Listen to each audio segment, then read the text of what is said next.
우리는 훌륭한 과거가 될 수 있을까? 일본의 음료 회사인 산토리에서 사용한 광고 문구입니다. 이 회사가 이와 같은 문구를 내걸게 된 이유가 있습니다. 코로나 시기가 장기화되면서 음료를 담는 플라스틱 용기의 재활용에 대한 고민이 이들 가운데 시작이 됐습니다. 그래서 포장부터 뚜껑까지 하나도 남기지 않고 재활용을 하면서 환경을 지키고자 했습니다. 이 회사의 이 고민의 근원은 오늘 우리의 이 애씀이 미래를 살아갈 후손들에게 닿기를 그 마음의 그 중심에서부터 비롯되었습니다. 현재를 사는 사람들에게 우리들은 미래를 결정하는 과거의 사람이다라는 것입니다. 앞으로 닥쳐올 미래에 대한 책임을 져야 한다라는 마음을 이 회사가 가지고 있었다고 합니다. 사랑하는 성도님들, 이 미래에 대한 책임의식으로 오늘 우리가 살아간 시대는 전기차와 같은 지속 가능한 에너지원을 찾아가고 가옥의 형태가 바뀌어가고 음식물 처리 양상이 바뀌어가는 것을 보게 되면서 실제로 우리가 살아가는 이 시대는 이 먹고 마시는 문제 속에서도 후대의 사람들이 살아가야 될 삶의 고민들이 가득한 것을 보게 됩니다. 그렇다면 영적인 영역 안에서 우리는 과연 우리의 다음 세대가 살아갈 삶의 영역을 준비하고 있는지 고민해 보게 됩니다. 그런 의미에서 오늘 우리는 이 말씀 앞에 함께 질문 앞에 서게 될 텐데요. 오늘 사는 이 그리스도인들의 삶이 내일을 살아갈 또 다른 누군가의 길이 되고 있는가? 그러한 고민 속에 오늘 말씀을 들여다보게 됩니다. 오늘 말씀을 들여다보게 되면 이와 같은 영적인 고민 가운데 있는 한 인물을 보게 됩니다. 여호수아 23장 1절입니다. 여호와께서 주위의 모든 원수들로부터 이스라엘을 쉬게 하신 지 오랜 후에 여호수아가 나이 많아 늙은지라. 오늘 말씀은 이제 이스라엘이 모든 가나안 정복 전쟁을 마치고 땅 분배까지 다 완료가 되었습니다. 이제 남은 것은 그 땅 안에서 잘 살아가는 것만 남았습니다. 이스라엘의 가나안 정복 전쟁을 이끌었던 여호수아는 이제 더 이상 젊은이가 아닌 노년이 되어 이스라엘과 그 고별을 준비하는 마지막 설교를 건네고 있습니다. 출애굽 당시에 마지막 1세대로 이 여호수아 한 사람이 이제 남았고요. 그 사명을 다하고 이제 그 다음 세대만을 남겨두고 생을 마감하는 시간입니다. 저희 아내한테 제가 이 이야기를 하면서 만약에 내가 다 죽고 여보 당신이 우리 집 애랑 옆집 애랑 저 앞집 애랑 건너집 애를 다 혼자 키운다고 하면 어떨 것 같아? 그러니까 아내가 이러더라고요. 끔찍한데? 아마 여호수아의 그 40년의 세월이 어떠할지, 그 정복 전쟁의 시간이 어떠할지 그 대화 속에서 좀 그려보곤 했던 것 같습니다. 그러나 성경은 오늘 이 장면을 단순히 여호수아의 후나 말씀 정도로 놓고 있지 않습니다. 24장 1절 여호수아의 설교는 이렇게 시작됩니다. 여호수아가 이스라엘 모든 지파를 세겜에 모으고 이스라엘 장로들과 그들의 수령들과 재판장들과 관리들을 부르매 그들이 하나님 앞에 나와 선지라. 다음 세대로 살아가는 이들을 향하신 하나님의 말씀으로 하나님께서 이들을 부르시고 이들이 하나님의 말씀 앞에 선 것입니다. 많은 신학자들은 이 시기에 이스라엘에 대해서 공통적으로 이렇게 말하고 있습니다. 이스라엘은 벌써 정복의 포만감에 젖어 있었다. 청자년들로 이 뭉쳐있는 그 회중 가운데에서는 하나님을 섬기는 이들과 또 여러 이방신을 섬기는 이들 그 무리가 함께 뒤섞여 있었다는 것입니다. 마치 엄마가 어린 아이들만 남겨두고 떠나는 그 마음처럼 이와 같은 안타까운 상황 속에서 고뇌하는 여호수아와 또 이 다음 세대를 부르신 그 하나님의 뜻을, 그 장면을 상상해 보게 됩니다. 바로 그와 같은 상황, 수없이 많은 하나님과의 동행 속에 여호수아가 겪어왔던 그 은혜의 걸음들을 전하고 이제 남겨진 세대들에게 다시는 잊을 수 없는 중요한 선포를 앞두고 있습니다. 이들의 오늘이 긴 시간이 흐른 뒤에도 영광스러운 하나님 앞에서의 순종과 결단으로 기억될 수 있도록 말입니다. 여호수아 24장 15절은 아주 중요한 핵심 구절을 담고 있습니다. 아마 이 설교의 핵심 문장일 것 같은데요. 함께 한번 읽어봤으면 좋겠습니다. 함께 읽겠습니다. 만일 여호와를 섬기는 것이 너에게 좋지 않게 보이거든 너희 조상들이 강 저쪽에서 섬기던 신들이든지 또는 너희가 거주하는 땅에 있는 아모리 족속의 신들이든지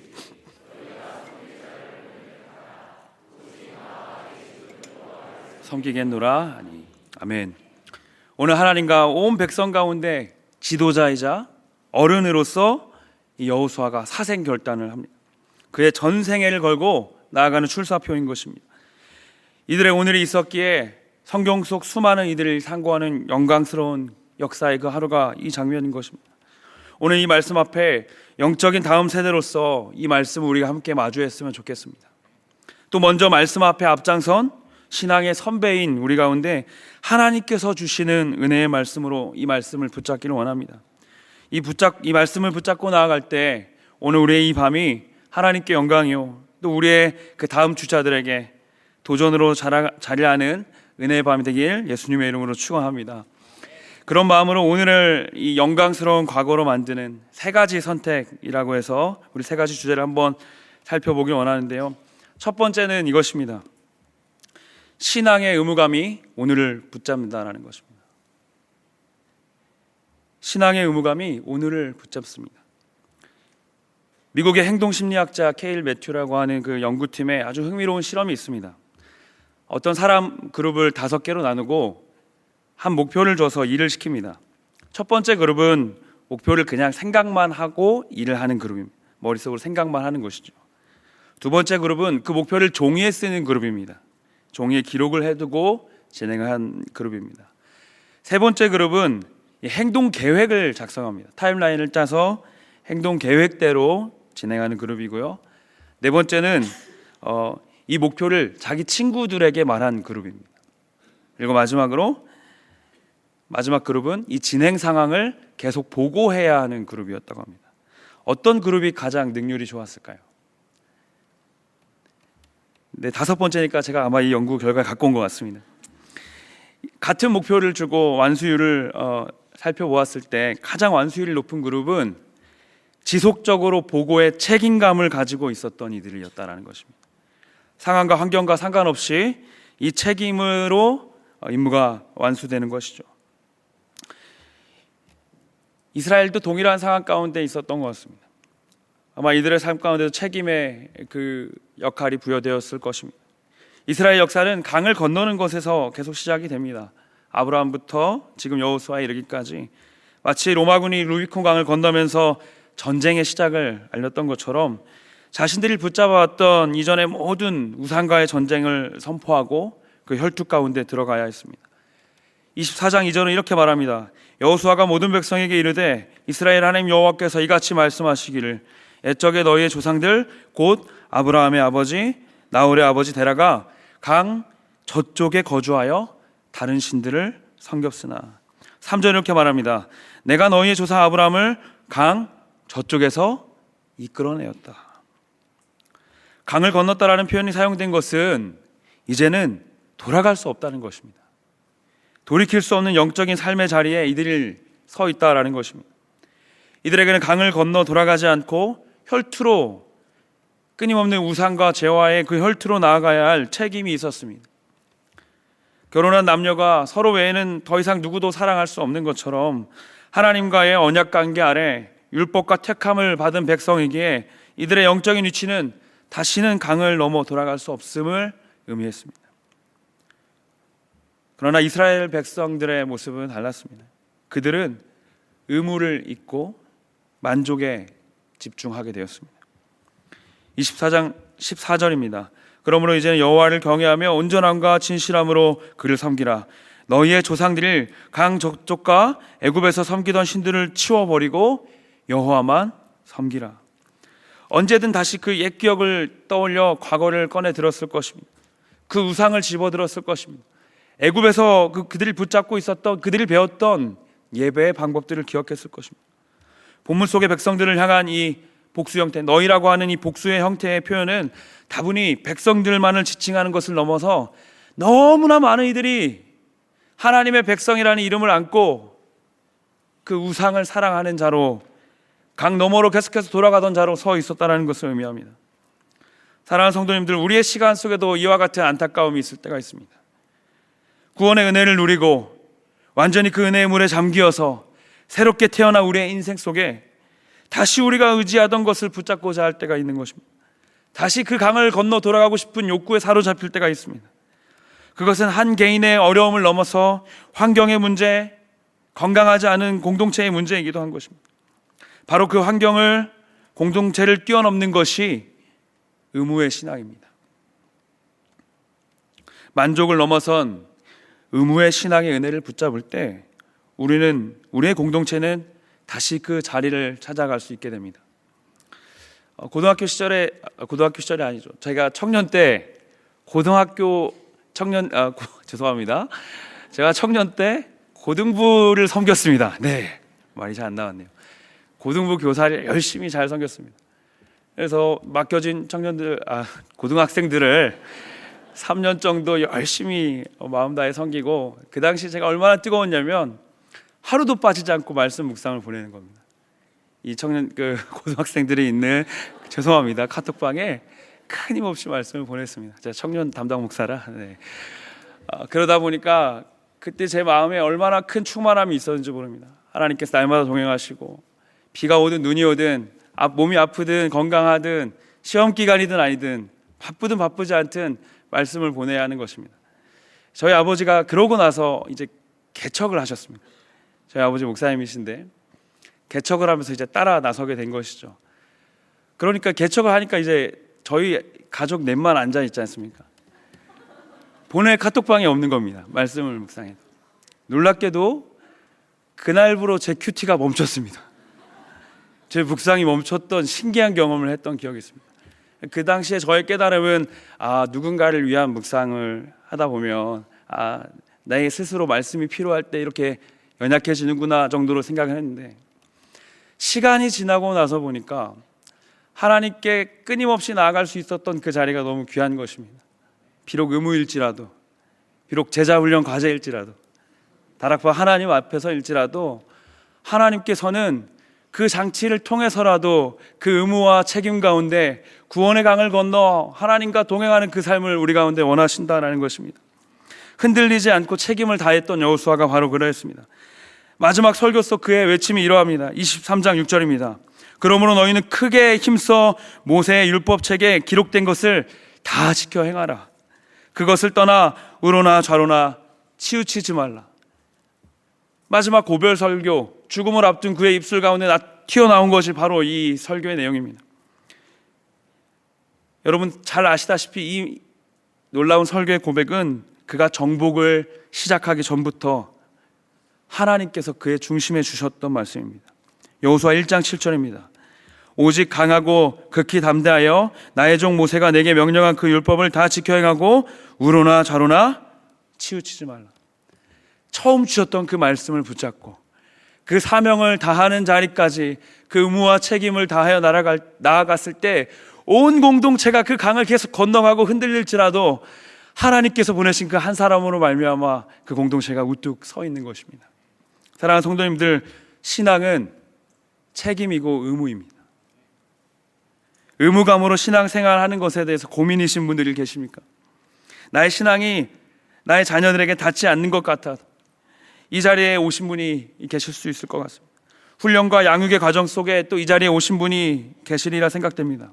그러나 우리의 그 충성과 헌신으로 좌로나 우로나 치우치지 않는 도전 속으로 나아갈 때 설령 아무리 말씀을 읽어도 마음에 감동이 되지 않고 내 삶이 바뀌지 않는 것 같은 만족이 느껴지지 않는 그 가운데 있을지라도, 의무만 남는 것 같을지라도 그 책임의 신앙을 통해 일하시는 하나님을 만나는 우리가 되기를 소망합니다. 사랑하는 여러분, 흘러가고 있습니다. 그 수고와 헌신의 열매가 우리의 일상의 자리에 가득히 맺히길 원합니다. 지금은 바뀌지 않을 것 같은 그 가정과 그 공동체와 우리의 삶의 현장일지라도, 내 삶의 모습일지라도 책임을 다하는 그 자리 가운데 좌로나 우로나 치우치지 않는 은혜 주시기를 예수님의 이름으로 축원합니다. 오늘 영광스러운 과거로 만드는 두 번째 선택은 이것입니다. 틀리지 않음보다 다시 돌아감을 선택하라 라는 것입니다. 틀리지 않음보다 다시 돌아감을 선택하라. 언젠가 담임 목사님께서 신앙생활은 지도를 펼쳐보고 길을 찾는 것이 아니라 말씀과 성령의 인도하심을 따르는 나침반을 보고 나아가는 것과 같다. 그런 말씀을 주셨습니다. 정말 그러하다는 생각이 듭니다. 신앙생활은 마치 항해와 같아서 지도를 따라 길을 선택하며 답을 맞추는 것이 아니라 방향을 찾아 나아가는 것입니다. 우리는 인생을 살다가 자주 길을 잃곤 합니다. 자주 방향을 잃기도 합니다. 끊임없이 실패하고 길을 잃으면서도 모순적이게도 정답을 맞추고 싶어 합니다. 실패하고 싶지 않은 것입니다. 실패하지 않을 것이라 생각하는 것입니다. 내가 나아가야 할 저 먼 방향보다 당장 눈앞에 있는 성패에 함몰되기도 합니다. 여호수아의 설교에 대해 이스라엘의 대답이 그러했습니다. 24장 16절입니다. 백성이 대답하여 이르되 우리가 결단코 여호와를 버리고 다른 신들을 섬기기를 하지 아니하오리니. 얼마나 귀합니까? 이 다음 세대, 이제 이들을 남겨두고 가는 이들의 고백 가운데 아마 실패하고 싶지 않았던 그 마음이 있었던 것 같습니다. 자신들의 삶을 자신하고 영원히 흔들리지 않으리라는 그날에 주시는 감동이 있었을 것입니다. 지금 자신들의 삶에 가득한 그 우상들을 내어버리고 율법 가운데 행하고 싶은 그 도전의 마음이 있었을 것입니다. 너무나 귀한 이들의 도전 앞에 여호수아의 대답이 참 매몰차입니다. 19절입니다. 여호수아가 백성에게 이르되 너희가 여호와를 능히 섬기지 못할 것은 너희가 실패할 것이다. 그러자 이스라엘 백성은 다시 결단합니다. 21절입니다. 백성이 여호수아에게 말하되 아니니이다. 우리가 여호와를 섬기겠나이다. 치열한 이 대답의 공방의 장면이 나오게 됩니다. 왜 여호수아는 이들이 실패할 것이라고 이야기했을까요? 여호수아는 누구보다 이 세대의 연약함을 알고 있던 사람이었습니다. 출애굽을 하던 그들의 윗세대부터 광야의 40년에 이어진 이 세대의 완고함을 누구보다 잘 알고 있었습니다. 이스라엘 백성들의 가장 힘 있는 결단 뒤에 이어진 약점이 바로 이것입니다. 24장 13절입니다. 내가 또 너희가 수고하지 아니한 땅과 너희가 건설하지 아니한 성읍들을 너희에게 주었더니 너희가 그 가운데 거주하며 너희는 또 너희가 심지 아니한 포도원과 감람의 열매를 먹는다 하셨느니라. 아멘.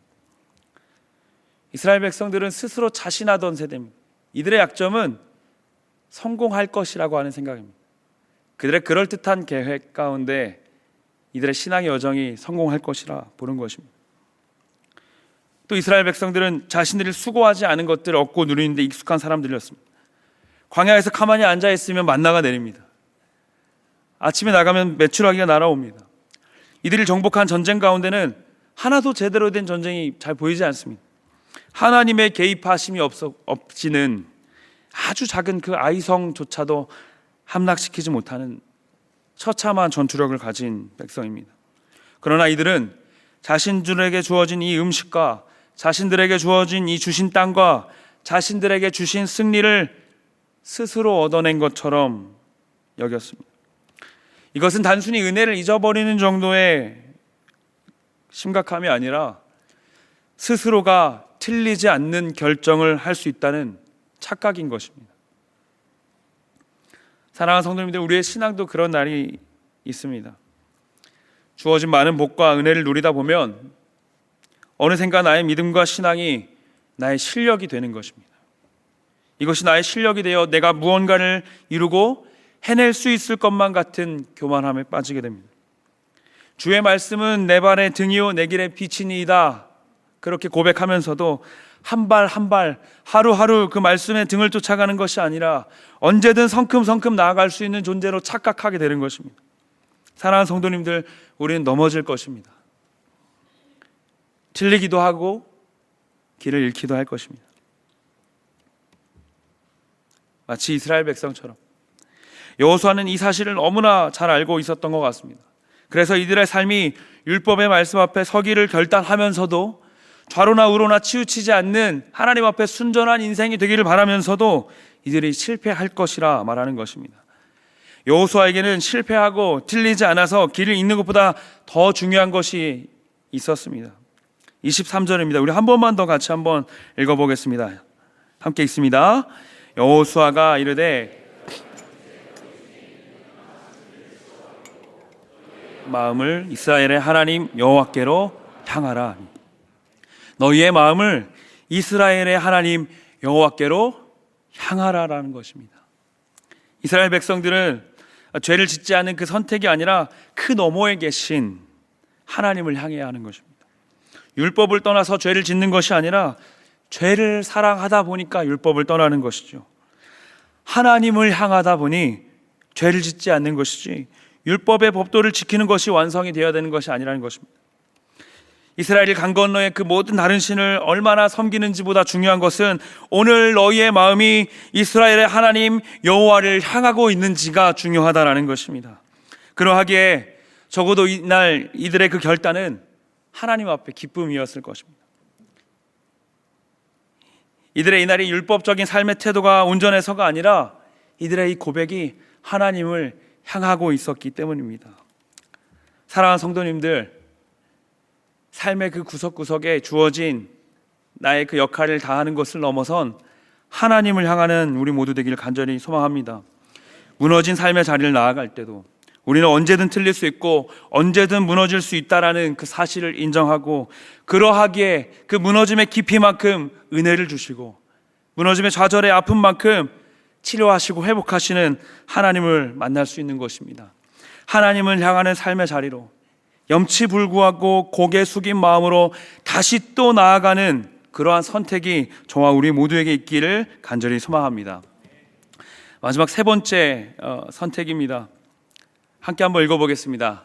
시작. 나의 일생을 걸어 공동체를 세우라. 오늘 우리가 함께 읽었던 15절은 마치 협박처럼 느껴질 만큼 느껴집니다. 오늘 지금 당장 선택하라. 나와 내 집은 오직 여호와만 섬기겠노라. 진심 어린 그의 삶의 선포라는 사실을 우리가 기억해야 합니다. 여호수아는 하나님이 함께 하시는 이 공동체를 위해서 그의 일생을 던졌습니다. 그가 싸우러 나아가는 모든 삶의 현장에 자기 자신의 능력과 그 어떠함도 상관없이 일하셨던 하나님을 기억하고 있는 것이죠. 그는 이와 같이 그 하나님의 능력을 설명합니다. 23장 10절입니다. 너희 중 한 사람이 1000명을 쫓아낼 것이다. 그들이 나섰던 모든 전쟁마다 기이할 정도로 승리가 주어졌습니다. 그것은 하나님께서 그들 가운데 일하셨기 때문입니다. 그래서 그 한 사람이 마치 1000명을 쫓아낸 것 같은 능력이 그들 가운데 있었다. 한 사람이 1000명을 쫓아내는 그 삶이 그의 삶이었습니다. 오늘의 그 하루의 결단의 힘을 아는 자들은 매일을 그와 같이 드리고 이들의 삶은 평생에 그와 같이 하나님 앞에 올려지는 것입니다. 지난 1청년부 수련회 가운데 은혜를 많이 주시고 또 기도해 주셔서 안전하게 잘 다녀왔습니다. 청년들이 세상의 빛으로서 함께 모인 공동체가 되었는데 주변을 밝힐 수 있는 그 삶의 도전이 필요했던 찰나에 산 위의 마을은 숨겨지지 않는다. 그 말씀을 붙잡고 함께 기도하고 삶의 자리에 나아갔습니다. 마음에 이제 은혜가 되니까 이 청년 공동체 이제 마을이라고 부르거든요. 16개 마을이 가슴이 뛰는 겁니다.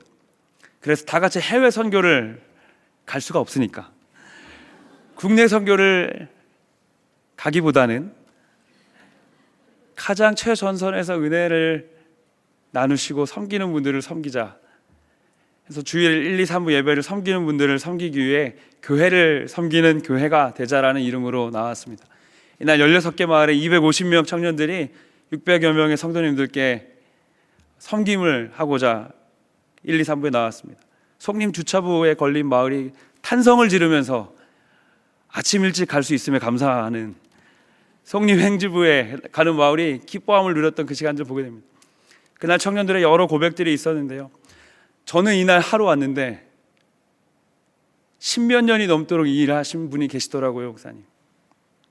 이렇게 많은 분들이 교회를 사랑하고 있다는 사실에 힘이 났어요. 사실 청년들이 처음에는 봉사를 하러 가려고 했었다가 방해가 될 것 같더라고요. 이렇게 하고 있다 보면 가르쳐 주시는데 시간이 더 많이 들고, 그래서 바카스 하나 드리고 온 것이었는데 이들의 삶에 교회에 대한 꿈이 생기고 그 섬김의 자리에 계신 분들에 대한 도전을 많이 누렸습니다.